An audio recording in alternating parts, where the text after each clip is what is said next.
Okay, here's a dead quick idea from my hotel room on how to make a wonderful little sound light box. Richard Hirstwood, Hirstwood Training.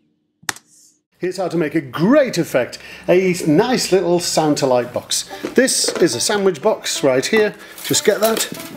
Oh, actually it's a salad box, thinking about it. Get that piece of tin foil, pop the tin foil straight into there, get the little drainer at the bottom, pop that. Oh, let me just get this down here, pop that into there. Get your little sound to light, your little bar right there.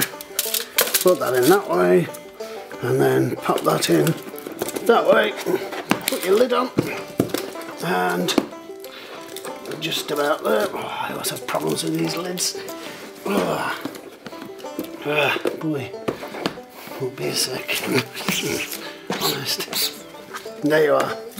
Let's get that going the right way, and you've got a wonderful sound to light box, just made from a little salad box there. How cool is that? There you go, quick idea. Richard Hirstwood, Hirstwood Training.